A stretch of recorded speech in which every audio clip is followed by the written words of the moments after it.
Madagascar, and so forth, to try and expose or identify the corruption risks in the education and healthcare sector through this inclusive service delivery in Africa project. So the whole idea of this particular project is firstly to identify the corruption risks that are existing and try to respond to these particular risks either at a policy level, and also create joint actions either from the CSOs, and also enhance the capacity of the ministries to respond to some of the corruption risks. So what we have done so far as a Transparency International Zimbabwe in the last 2 years is that we have conducted 2 key research outputs. One of the researches that we're speaking about today in the education sector is that we identified what we call the priority areas where corruption is prone to occur in the education sector. And some of the priority areas that we identified include corruption in the procurement. Even at a district level, we have seen that there are gaps in following proper procurement procedures. And that actually presents as one of the most risks that we have actually identified. Another risk that we've identified is the aspect of BIM, how the selection of students in the basic education assistance module has occurred. In some instances, we have seen that there is either nepotism, and in some instances, people actually pay the headmasters at a lower level for them to have access to the government program, the BIM. Then the third issue, we have seen that there is a mismanagement of resources, particularly at a district level. We have seen that resources such as cars and other resources that the Ministry of Education has procured is either being abused by the school authorities, and that actually affects the quality of education and the effective service delivery. And also we have seen that there is a rise. One of the most topical issues is the supplementary tutoring, what some they call it extra lessons. That has been is now the norm. We have seen that teachers deliberately push or create the environment for extra lessons to occur, even despite the ministry putting out pronouncements against it or measures around it. This has been one of the avenues that has been used to fleece the parents of their hard-earned money. And then also we have seen that there is another corruption risk on staff recruitment. Cases of corruption, bribery, petty bribery, and in some extreme cases, we've seen cases of sextortion occurring when one wants to have either to be transferred maybe from the rural areas into the urban areas. Those that are in authority actually demand even sex as a form of payment. So these are some of the risks that we have identified as a TIZ. And then now to come into the last part of your question in terms of how then does that fit in terms of the budgeting. We have seen that as much as there's a gap between what is said in the financial budgets and what the ministry actually gets, or at the time at which they do get these. And in some instances, there are delayed disbursements that affect the quality of services. We have seen that the money at times is not enough, and schools end up using creative, in quotes, ways to try and sustain or run the schools. So these are some of the issues that we have identified. And the impact in all this is that people or groups that are at risk of discrimination, women, girls, and those that are people with disabilities have challenges in accessing quality kind of service. And it is in this context that we are framing this particular project to try and work with the Ministry of Primary and Secondary Education as one of the key stakeholders to address some of these challenges. So you have presented some of these challenges to the ministry, yes? Yes. And they have said they will work on them? What we have done is we have shared this particular report, and secondly, we have actually had some meetings, some training workshops to try and identify some of these gaps. And I think we are in the process, because some of these things, they do okay even at the lower levels, and I think this is a work in progress with the ministry.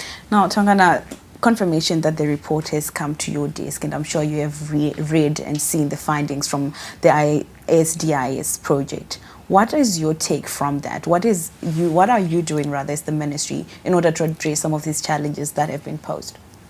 Thank you very much for that question. We are pleased that Transparency International has managed to highlight these issues, which are very key within the Ministry of Primary and Secondary Education. They talk about corruption, which as the ministry, we have a zero tolerance to corruption. We have seen corruption in various facets. He's talked of them, because I think everything else that he's been talking about has to do with corruption. We are not lenient on anyone that is found to be corrupt. As a ministry, we have now adopted a policy where even an allegation of corruption would get you suspended. Just an allegation. You then have to clear your name, because those allegations, we don't believe that someone can just wake up from the comfort of their home and then say, Madam Nyaude is conducting extra lessons which are paid for. No. Madam Nyaude has to show cause that she's clear, she didn't charge for any extra lessons. He's talked of various assets of corruption. Let's start with the extra lessons, for instance. They're not illegal by their nature, as per our policy. You can have extra tutorials as a teacher because you want to explain a certain concept within a learning area which your pupils may not have understood, and it goes. Mm-hmm. Our problem comes when a teacher starts to charge for extra lessons. And once they charge for extra lessons, they identify children with parents whom they know can pay for those extra lessons. Not only do they end there, they then start to discriminate against those children who have got parents who cannot afford for extra lessons.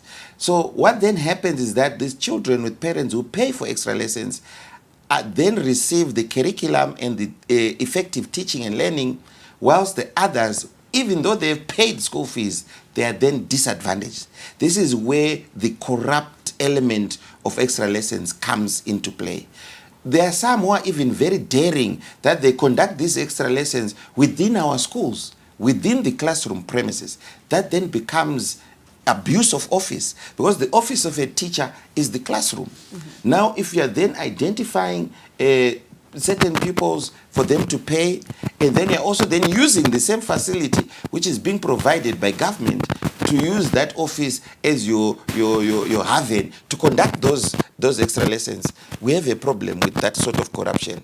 And we are not very lenient with anybody who's been found to conduct paid for extra lessons. We know there are other teachers who are slightly dodgy. They conduct these extra lessons, but outside the school premises. They conduct these extra lessons at some other dingy facilities, but we always warn parents that they run the risk of facing other misdemeanors within those sort of settings. Now, I'm sorry, I just have to jump in. We are facing a bit of a technical error. We'll be right back with the chase just after this. Learning has gone up and away on the ZTN Prime Kids Block as we blast off into the world of science, language, mathematics, and many more. There's a living dinosaur in the woods! Get the crew together, let's have an after-school homework party. Your friends would think so too. Definitely.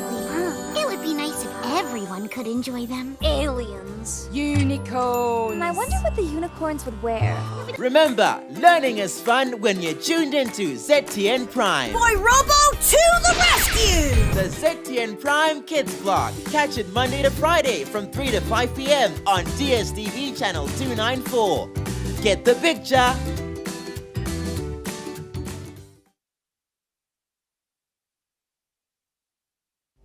The Phoenix Podcast has always brought you the best of the best. I missed on that blessing, but I also regained it in some way. In seasons 1 and 2, we introduced you to the industry's brightest stars, the ones at the top of their game, the creme de la creme. But season 3 promises to be even more exciting. We're bringing you even more fascinating guests, including the renowned farmer, Patrick Matadi.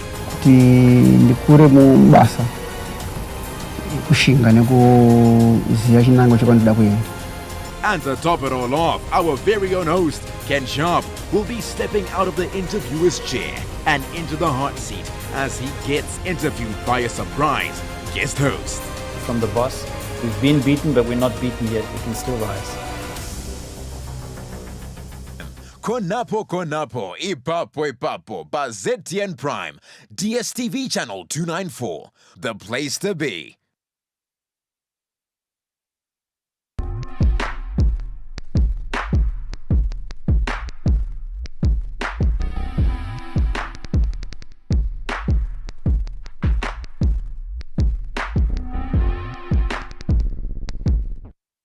Welcome back. You are still watching The Chase, Technical Error Fixed. Now, before the break, we were talking about some of the findings from the ISDA project that was done by Transparency International Zimbabwe. And Tongani, you just explained to us some of these challenges that you have seen or that you are going to address. But my question now is, prior to Transparency International coming with these findings from their projects, were you not aware of some of the things that are happening in the industry?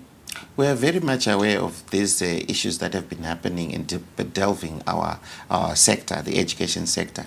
It's a good thing that Transparency International has come on board as a development partner to also assist us in also giving their own opinions, because they are not within the ministry itself. So they come with also their observations, which you also then take on board in order for us to then implement them as policy if we agree that this is the way that we should go. Now, Sfiso, you were listening to what these two gentlemen have said. I would want you to weigh in now from your standpoint as a teachers association. Thank you very much. Without taking anything away from TIZ research, one would like to respond from a systems thinking. I missed the point as to what are they saying as the root cause of what they are finding as corruption. What is the root cause of what they're finding? And from the ministry's point of view, what are they trying to solve? The issue here is about education financing in Zimbabwe. And I start from a position where I say the financing of education system in Zimbabwe is a political choice. And in Zimbabwe, we have chosen the side of justice, which means that education in Zimbabwe is supported by the law, and financing education in Zimbabwe is supported by law. Section 75 of our constitution does that. That's the fundamental law. And secondly, the issue of our education is supported by social development. And in our Vision 2030, we have a number of goals that we want to achieve. And included in them is that society must be a middle income earner by 2030. That alone cannot be achieved unless we fund education adequately. And therefore, funding education becomes a state responsibility. And when I come to look at it, the fundamental problem here is the funding of education, which brings in all these kind of things that we are dealing. Let's not deal with symptoms. Let's answer the problem. And the problem starts funding. How then do we do it? We are saying in the budgeting process, one of the first fundamentals that we can do is to legislate. At the beginning of the show, you highlighted that there is need for us maybe to get to the benchmark of the Dakar framework of saying 20%. We are saying ourselves in education as practitioners in teaching, the 20% is not enough. We should be going beyond 20% because here we are foolproofing our future so that we invest more for us to get a little bit better in the future so that we can have a system where we're saying economic development in the future is guaranteed. The lives of people is guaranteed. Crime is reduced. Expenditure in social sectors will be reduced in the future because we've invested in education. So what must we do? Let us legislate. Instead of saying 20%, we should be saying in Zimbabwe, our benchmark standard is 25%. If we make a law which legislates for the provision of funding in budgetary terms for education, we will be starting on the right phase. There are many examples of people who have done that. Countries like Ghana in Africa, for example, they've introduced 2.5% VAT for supporting education, and they support infrastructure in education. In a way, we should ring-fence the non-salary related investment in education, which is the infrastructure, ICTs, school classrooms, and many other things that come in there, like we were already talking about buses. This should not be funded by the public. We are digging deeper into the poverty of the public and saying fund education. Something is wrong there. We should be looking at our bases very well as a country. So we start from that position. And obviously, when the ministry comes on heavy with teachers, our role would be obviously to look at, has there been a fair look at the case? Is there a process that has been done? So we believe, therefore, this must be done. Now, Ngobani and Tongan, I'm sure you heard what he's just said. He has said, from your end as the ministry, let's talk about the funding gap, the money that is being put from the national budget. What have you done about it in that regard? Because that's where the symptoms of everything that the research from TIZ has come from. And from your end now is TIZ. He's posing the question of, when you did your research, did you also consider what has been the root causes? I'll ask TIZ to step in and answer first. Okay, so when we look at corruption broadly, there are so many factors at play. In this context, yes, we can speak on resource allocation as one of the key issues. There are no resources. Teachers do not have resources. And that actually, like I said in my first submission, was that they become so creative around that particular aspect. So the resource allocation, it's one of the key issues.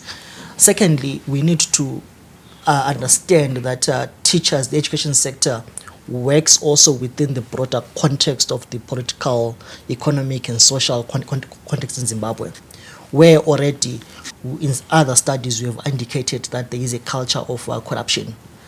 Survival amongst the citizens is key. And we have seen that citizens, basically they try to, as much as they can, to bypass the systems, create avenues for their own private gain. Equally, the education sectors or the practitioners also in that particular context use those particular avenues. The third issue is also, we need to also understand that maybe our policy implementation or system approach might be having some leakages. The systems, if there are opportunities for systems not being effective, people are bound to be more corrupt and so forth. Mm-hmm. And then another issue is, I think, which I remember in one of the meetings that we're having with some of the key stakeholders, they indicated that the issue of remuneration drives them to actually engage in corruption, devising extra lessons and other things. So there are so many factors, and I think it's actually a broad. In a nutshell, there are so many moving pieces for us to come up with an understanding how corruption occurs in the education sector. Mm-hmm. Now, Tangwana, like I did indicate earlier, the 20% recommended allocation from the national budget, as said by the Dakar Declaration. Why have we not achieved that? How far are we from achieving that? What is stopping the Ministry of Education in their tracks from pushing for that 20% or even more, as Fiso was saying? Thank you for that question. We need to understand that Zimbabwe has got quite a number of priorities, but obviously one of the most important priorities there is education. And I can confidently tell you that the budget allocation on education is over 20%. This is when we take into consideration the budget that is given to higher and tertiary education. It then becomes around 21-22%. So this is where we are. And the Ministry of Primary and Secondary Education year in, year out, is the one that gets the lion's share of the national cake. So we, as government, we fund the Ministry of Primary and Secondary Education more than any other ministry in government. But obviously, there will be other challenges that you find here and there. But government is doing its best to ensure that education is funded through and through. Now, Swiso, yes. Yeah, one of the missing pieces that I see in the whole debate and infrastructure, which I would like to introduce, from TIZ, I think it is important that in your consultations, do not overlook teacher unions, because we are the representatives and we do provide some insights into some of the things that we have. So I would be loved in the validation of your research maybe to find a space to talk around that issue. Do you consult teacher organizations? Yes, I think what we need to understand is the framework of the research. The research specifically, it's a corruption risk assessment that tried by all means to also see how corruption affects women, girls, and groups at risk of discrimination. So the bulk of the stakeholders were those groups that are at risk of discrimination. Okay, so you can proceed. Thank you very much. I think, well, I've said my point in case, because it does touch on the risk that teachers do have. And there are teachers, like when he was talking about sex for jobs and sex for transfers, is really an issue that affects education. And from a professional point of view, as a teacher, it's an indictment if that is happening, and that must be addressed. And we think we must come in to assist. And then coming in there, I was saying, from a planning purpose, purposefully, government should, in the plan for Vision 2030, now as we enter into NTS 2, factor in education as part of its consideration, and also bring in the issue of the debt infrastructure that we are trying to create, that we bring in education. Why? It must be ring-fenced in that area as we seek to deal with our debt, which is obviously over 17 billion of our debt in the country, and obviously more than 5 billion locally. We should also factor in education so that the funders and those people that are involved can also have a say in contributing to our education. Otherwise, we find education being subjected to austerities that have to answer to the debt management system that we have. And once we don't ring-fence it away from the austerities of debt infrastructure, then we have a problem. So we must integrate it in that planning of the processes. This is where we come in to say education doesn't seem to be planned. I have a challenge when education becomes a casualty, like what Ndoro was saying, that there are so many competing interests. When it becomes a casualty of political changes and economic changes, then we have a problem of the future outcomes that we're intending. Remember, we set up curriculum in order to create a national roadmap, and that roadmap must have the how part, and the how part is now killed by these coming in injectors.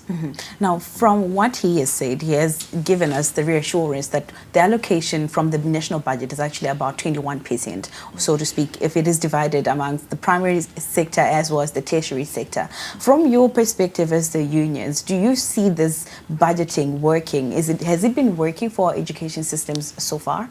Like I said, when you talk of 20%, it's a benchmark. And the 2024-25 budget, from our calculation, there was a good attempt to provide education with above that.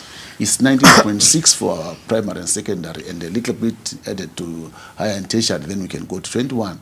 But when you look at the numbers and the figures, 90% of that money now is salary based, or 88% is salary based, leaving very little for infrastructure. And when you leave very little for infrastructure, you are actually not investing in education, but we are investing more, yes, on human resources, fine. But even in the human resources, we still lack, because that is only going for salaries. But things like teacher development and continuous development suffer.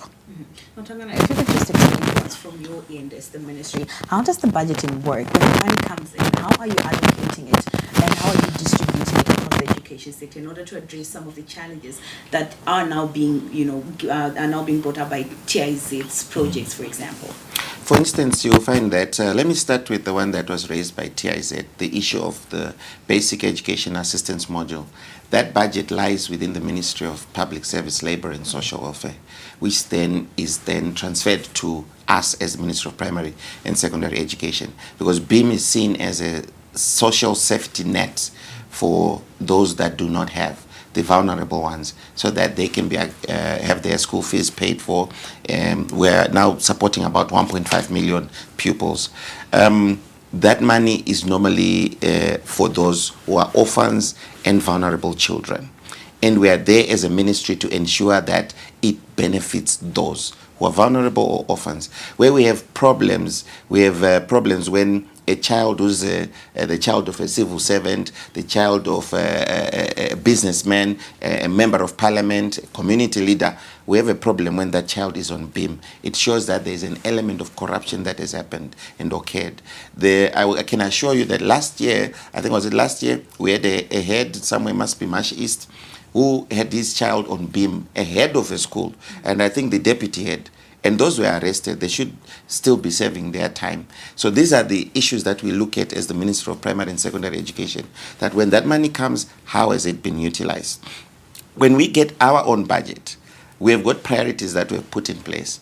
And one of the key priorities is infrastructure development of our schools. We have a shortage of schools, between 2,000 to 3,000 schools that we need. We have gone into public-private partnerships to ensure that we construct more schools. We are pleased that His Excellency, the President, Comrade Idi Mnangagwa, has also come in a big way, commissioning the other year 17 state-of-the-art schools. This year, we are also constructing quite a number of schools under that national budget which we have been given. But as government, we also need the assistance of other partners. I think TIZ, you can come in if you've got enough funds. What we really need now is more infrastructure for schools that are existing. We need to ensure that schools that are existing now have got adequate classrooms. You can get a school that was perhaps started operation in 2008 as a primary school, and the enrollment was 500. But you go to that school today, the enrollment is now 2,300. And the same infrastructure that was put in 2008 is still the same infrastructure that is now there to assist delivering quality education to 2,300. You see the problem and the challenge that we face. This is why we then allocate our resources to ensure that existing schools have got adequate infrastructure, and to then those other areas where there is no school at all, particularly if you look at it right now, the new settlements. We are talking of settlements like in Harare, for instance, Caledonia, Gazebo, Southley Park, Eyston, we go to Blueyo, there's a Caudry Park, we go to, there are a lot of new settlements in most of our metropolitan areas. But those new settlements, there are no schools in those new settlements. So this is where we take the government money and then government constructs schools in those areas. So this is our grand plan, particularly as we're going into the NDS2, the major issues or funding that we require as Minister of Primary and Secondary Education is construction of more schools, so that no one and no place is left behind the provision of quality education. Yes, maybe just to also add, I'm sure Mr. Ndoro will agree with me, is that one of the observations that we've realized is that some of these forms of corruption, you talk of sextortion, corruption in the BEAM selection, is that at times parents are aware of this, but they do not even approach the ministry to report. So we find that the ministry might be creating systems to try and address some of these risks, but the parents also have a role to play in reporting any anomaly. And that is one of the issues that becomes, I think, difficult also for the ministry to effectively act on some of these issues. Perhaps as one of the recommendations is maybe we need a multi-stakeholder approach, parents, CSOs, and also the Teachers Association to be able to identify some of these risks and allow the ministry to also act on some of these reports. Just to buttress Faye on what Ms. Shabangu has said, we've had quite a number of cases. Let's just look at the issue of extra lessons. We apprehend a teacher who has been paid for extra lessons. We want to take the teacher to court. We're getting to court. You've been conducting extra lessons. We've got evidences of what was happening. But we then need parents to come and witness and be key state witnesses. No parent turns up. There is no more witness, and therefore the case dies. So the parents are now also protecting corruption, Yes. because in one way or the other, if it serves them, then they have no reason to report it. From your end, Sfiso, the teachers being corrupt and whatnot, do they also report? Do they come to you as a union and report their fellow teachers, or as long as they're okay, they really don't care about what's happening around them? Because now they're now stopping the ministry from doing what they are supposed to do, and in turn we now have this ripple effect. We are now affecting the education sector as a whole. It is possible teachers will protect each other, but then we have been giving ministry a very strong suggestion that it has professionalized teaching, so that teachers can police themselves. That is the most effective way of managing and controlling the behavior of professionals, when they can control themselves and master themselves. Without that, without the Teaching Professions Council, which can be a guardrail and protect and also be a guardrail for quality public education in the interest of, on behalf of the public, then definitely we may not place that responsibility on the individual people. It's a free-for-all. That is an unfortunate development. So that is why in our quest to improve the teaching profession and the standards of teaching in this country, we have said, let's professionalize teaching. Let's establish a teaching council, which among many other things will also deal with the issues of discipline in the teaching profession. Now I'm just going to pose a question that might seem a bit difficult to answer, because you are standing in your own professional capacities. But how then do you think we are supposed to be telling the parents out there to start policing their teachers as well on behalf of the ministries if they see corruption reported? Because it seems as if they really are not aware of their rights or what they are supposed to say, what they are not supposed to say. Because I'm sure at the end of the day, no parent wants to be labeled the bad parent. Their children are going to be singled out in school because you reported a certain teacher for misconduct or this or whatnot. STI, what are your recommendations in regards to that? Perhaps it could be prudent to establish maybe a whistleblower facility that allows the parents to report without being known or victimized, specifically on cases like beam selection. I think parents can easily know some of these issues. I think that could be one of the recommendations that we can put out there. So you have something to say? Yeah, sure. I'm happy that you posed this question, which is important, particularly to parents. It has been our clarion call over the years, even since I joined the ministry, that parents please come forward to the district office, to provincial office, or even head office, and report some of these incidents of abuse or corruption within the education sector. I am pleased to announce that, as I speak right now, our website and our toll-free line is inundated with a lot of complaints from parents who are now aware of their rights, that I have the right to pay in a currency of my choice, for instance. Because they're getting to the school, sometimes the Zig account has been removed. They're only being given the USD account.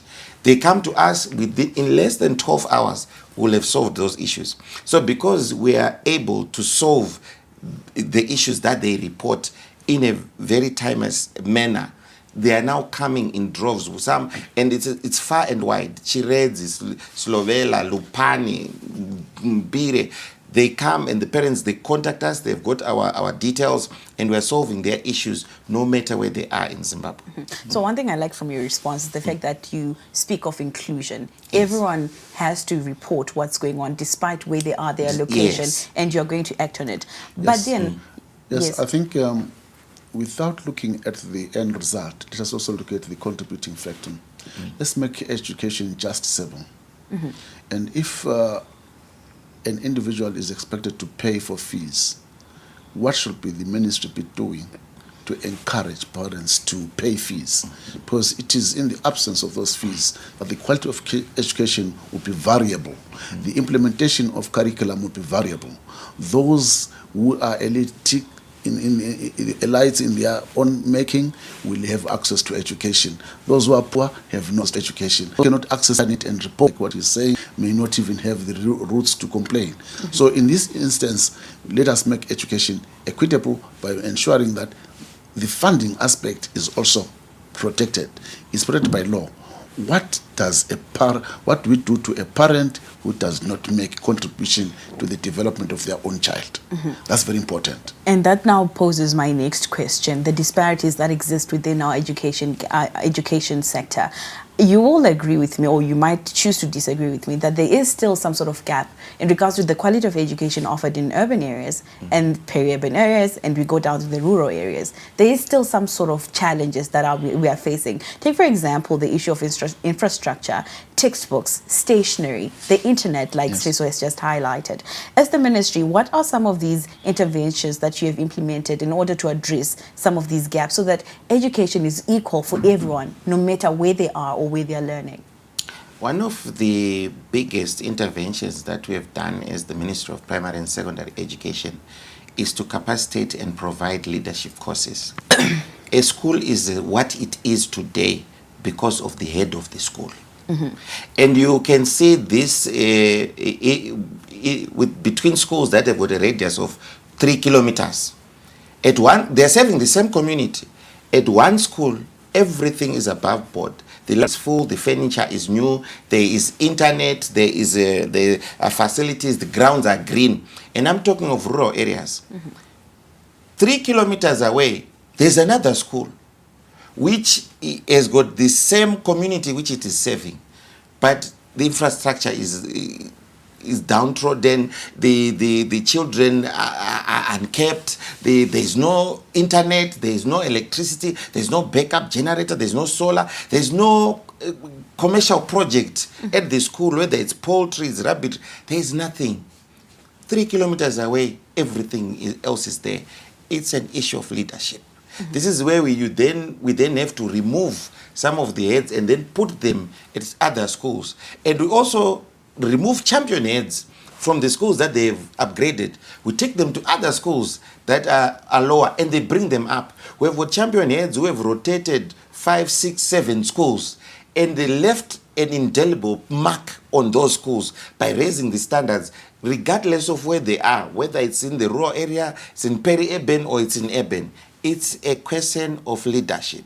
So when you see a school that is doing very well, where you see a school that has got parents, 90% of the parents are paying school fees without being coerced, that please come and pay school fees, it's a question of leadership. Where the leader is not in touch with the community, is not in touch with the teachers, or in touch with the pupils, that school runs down. And it's very easy for us to tell as the Ministry of Primary and Secondary Education. This is why we go on what we call joint monitoring visits. 2 weeks ago, we went for joint monitoring visits. I was in a team that was being led by the Honorable Minister, Dr. Torrai Moyo, in Blueyo Metropolitan. We were visiting quite a number of schools, spending an hour here, 2 hours there. But at one school, we spent almost 3.5 hours. The reason why we spent 3.5 hours, we could see that everything was in shambles at that school.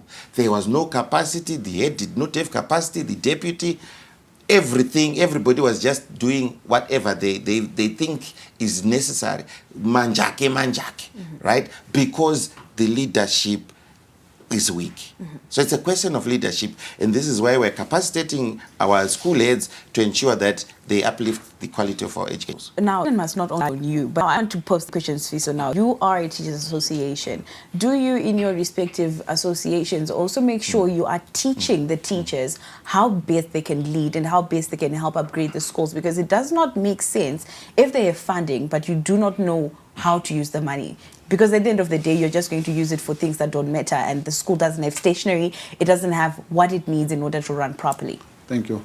I'm very proud of what we have done as Zimbabwe Teachers Association, because we have ingrained in our culture an issue of leadership training. And the leadership training that we've done has also been put into sectors. We have got sectors that we have created, and one may mistake, for example, the National Association of Secondary School Heads to be a creation of the ministry. It is a creation of the Zimbabwe Teachers Association. The National Association of Primary School Heads is a creation of Zimbabwe Teachers Association in order to create that professionalism in the leadership of headmasters and heads of schools. We created that element so that they can have a platform where they deal solely with administrative matters and not to conflate them with labor matters, so that the labor matters are left to the union and the professional matters are given to them. That is where the ministry now finds leaning very heavily on those two associations in order for them to propagate good knowledge. And we are pleased to do that. And we are happy that they are seeing that infrastructure. And now there's a very blurred line between that and the association ZIMTA, and people may not understand, but I want to announce it and proudly say so in the presence of everybody here to say that is our creation, to make sure we professionalize and assist heads to improve. In addition to that, we are also running educational development courses in collaboration with our national university, the Zimbabwe Open University, for leadership. You may want to care to know that the current degree of administration was a creation of our resolution, and we worked together to develop that with the Zimbabwe Open University.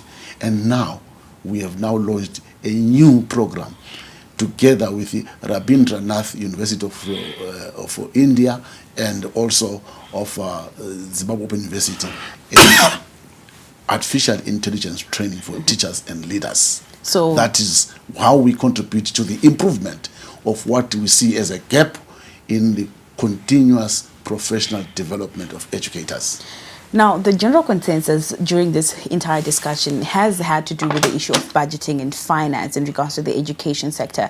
As TIZ, you've done your research, you've done your projects, you have given your input in regards to what needs to be better and your findings from that. But in your view, what are some of the most urgent reforms that need to strengthen accountability in the budgeting and delivery of education services? I think one of the things that we have been trying to work on extensively is firstly the ministry, within the ministry, for them to identify what are corruption risks, right, and respond effectively to them by creating their own systems. I think it would be unfair for us to come in and just prescribe the systems. The systems should and reforms should come from within the ministry. What we have done is to identify those risks and create an opportunity for the ministry to reform or to strengthen some of the systems. Like I mentioned, one of the things was that perhaps raising awareness on the whistleblower framework can be very key. And also how do we publicize that whistleblower mechanism that can actually enable people to report corruption confidently. And also there is some of the complexities in reporting corruption that we need to understand. One of those is how do you report sextortion, for example. Mm-hmm. Given the difficulties in gathering evidence and so forth, how do we ensure that teachers within the teachers union actually are able to report any form of sextortion? So these are some of the recommendations that we have been trying to work on extensively, and also we hope that the ministry will actually take some of these on board, and also other stakeholders as well. Mm-hmm. And then maybe another issue is strengthening the procurement system. Currently, the government of Zimbabwe has actually been saying we need to move to the EGP system. Let's try to put everything electronically to allow other stakeholders to review, make input, to promote fairness in the procurement system. That could be another way. What we have seen is that in some instances, other stakeholders prefer to operate in the grey market. They don't want to use the electronic procurement system. So these are some of the recommendations that we have been clearly pointing out. And what we need to do is, I think, as a a parting shot, I would say that we cannot implement all the recommendations at a go. We can identify those that are actually feasible within the ministry, that can be easily framed, implemented, and then we can track the results over over a period of time. Very valuable insights that you are giving us there. I would have wanted Tangana to come in and also, buttress what you're saying. But before we do that, so you wanted to say something. Yes, I think I agree with him on the issue of the risk issues. But I think what is important now is, as part of knowledge development, maybe let us develop also a risk profile, and then we can do some bit of risk mitigation strategies collectively, so that when we deal with risk mitigation strategies, we are answering to what already is happening in our spheres. Now, I just want you to just explain to us risk factors, a risk profile. What do you mean by that? He mentioned quite a number of issues, and so those issues are really profiled in order to create and say what's the probability of this happening at this school. There should be indicators that we are following to say if the behavior of this person is at this level, we should tick and make sure it's either red zone, and therefore it needs us to go in very strongly with mitigatory factors to block it from happening or completely exterminating it. It's a strategic thinking that we need to implement in terms of preventing such issues. That to me is a very positive development in the research that I think when we work forward we can use, and that is what is striking in the contribution. And I think the other issue is obviously public expenditure tracking. The public expenditure tracking is a very important tool that we should be using now for us to say value for money. If this bus is a second-hand bus and is said to be costing almost as good as new, really, where was it bought? The grey market that he's talking about. We should really be saying there's value for money, and then we are teaching parents to say, be careful where you are purchasing your issues, and that is to me a monitoring tool. And the monitoring that we are doing with the ministry and evaluation, definitely what is lacking there is probably to say what is the return on the investment in education that we are monitoring, and then we should be measuring the return on investment, both socially. Are we impacting in the lives of our people? Economically, are we impacting the lives of our people?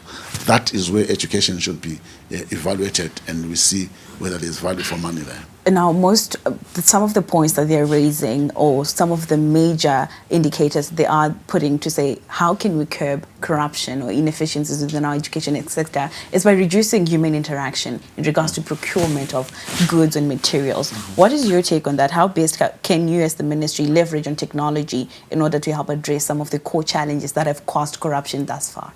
Thank you. We have done that. We're already embracing technology in ICT to bring corruption down. Like Mr. Shabang was saying, I think there's an issue that he's been talking about, but we've not been responding, like the issue of sextortion. The issue of sextortion is a very difficult issue, especially within our cultural context. We have platforms where they can report these issues to us. I can tell you personally of an incident that was reported to my inbox in a platform where the victim, a woman, was using a pseudonym to report the case to me. She gave me all the details, and I was trying to do preliminary investigations with the district office. And when I was about to get really headway, we needed her to come out and say, I am the victim. I was the one who was abused for the reasons of transfer and so on and so forth. And she said she would get back to me. 24 hours later, she got back to me and she says, Mr. Ndoro, I'm sorry, I cannot proceed with this case. Why? I'm a married woman. And for me to go out there and say, this happened to me, it's got a ripple effect on myself and my reputation, and my reputation with my in-laws. So I would rather let it slide. That's how we had to let that go. But she had come on a platform, the ICT that you're talking about, and we had difficulty in trying to resolve it. It's still unresolved to this day because she couldn't come forward. She couldn't say who exactly she is, what's her name, what's her EC number. But these are some of the challenges that we have, where you need to have parents or teachers who have got the bravery to say, if I don't do it, then a lot more victims are falling in line because no one is coming out to come and say, I'm reporting this case of sextortion. So it is our clarion call as the ministry that please do come. We have got lots of psycho support systems to ensure that we handle the matter in a manner that does not affect your reputation entirely. Even engaging the family and family members to ensure that they understand that we need to stop this.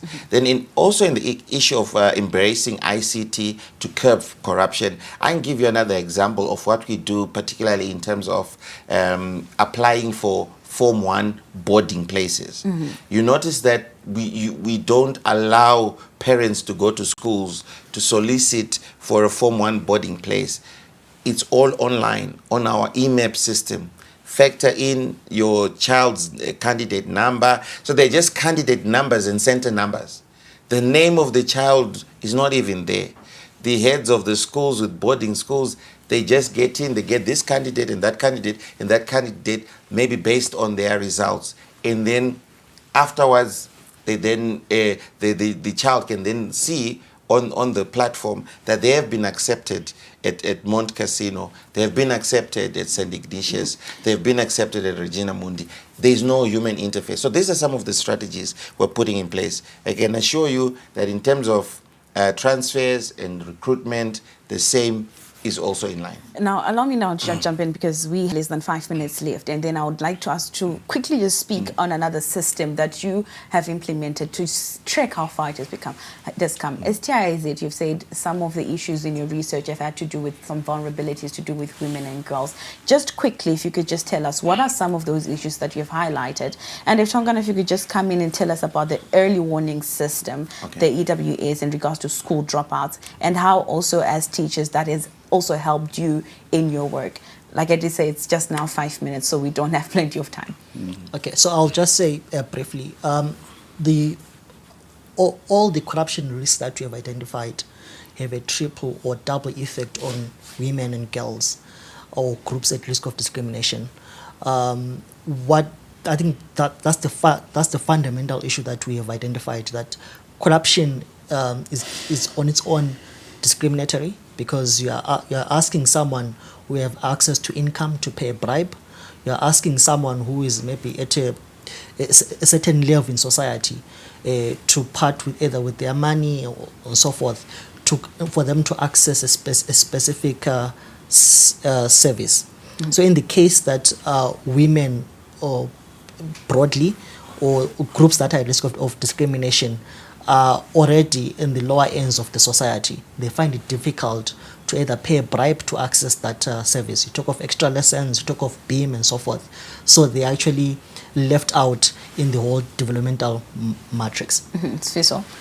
Yeah, what I'm seeing as a very good system is in the placement of Form 1s. I think that is a good system. We should calibrate it further, make it more efficient and more responsive. Because of the network issues, sometimes it gets clogged. But that has helped a lot because you don't have a lot of congestion in the schools, and eventually you don't have an issue of selective entrances. So it's raising the levels of equity and access to certain levels that we appreciate. So from teaching profession point of view, I think school heads find it very easy, but it's cumbersome when it drops down and there's no network to get people through. It frustrates. Now, Tangana, let's talk about the school dropouts. 49,555 learners dropping out of school in 2024 alone. Just quickly, has the early warning system borne fruit since its inception? Yes, the early warning system is working wonders. What the system does is that we early identify a child who's at risk of dropping out. And there could be various reasons why that child drops out. Mainly it could be financial, or they could be coming from a child-headed family, or the parents are just absent, they're not there, or the parents are really, they're there, but they're not there. The father is always away, the mother is always away. These are the children that we then identify and realize that this child may drop out of school for one reason or the other. This is why these are the children whom we call vulnerable children, who are then supposed to benefit from the basic education assistance module so that they do not drop out of school because of that. This is why we then have the other strategy of the school feeding program, because these are the children whom we then identify. Then we can see that this child went to bed on an empty stomach, woke up, came to school, traveled 5 to 10 kilometers to school on an empty stomach again. This is why we have to prioritize feeding this child and making sure also that this child is on BIM. So the early warning system is helping us identify these children and say they need some sort of special treatment from the ministry, from the school administration, from the community, so that they are also able to benefit from the quality education that is being provided. Well, our discussion tonight has been improving social accountability in the education sector, and this program has been brought to you in partnership with Transparency International Zimbabwe. In studio today, I was joined by Taonga Nandoro, Director of Communications and Advocacy, Ministry of Primary and Secondary Education. We also had Dr. Sfiso Ndlovu, Chief Executive Officer, Zimbabwe Teachers Association, ZIMTA, as well as Ngobani Shabangu, Head of Programs, Transparency International Zimbabwe. Gentlemen, thank you so much for joining me. Thank you, Faith. Thank you very much. And you have been watching The Chase. I have been your host, Faith Nyaude. Good evening and enjoy the rest of your viewing.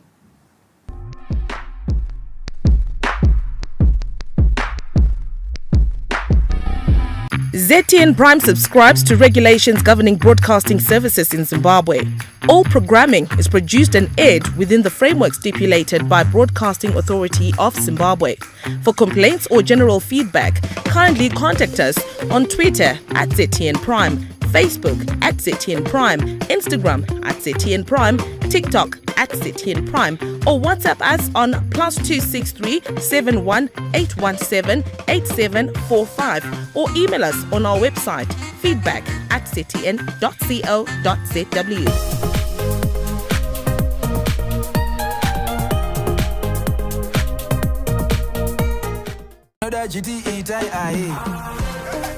Music and over running, I need to fire as one who's in that Machisu.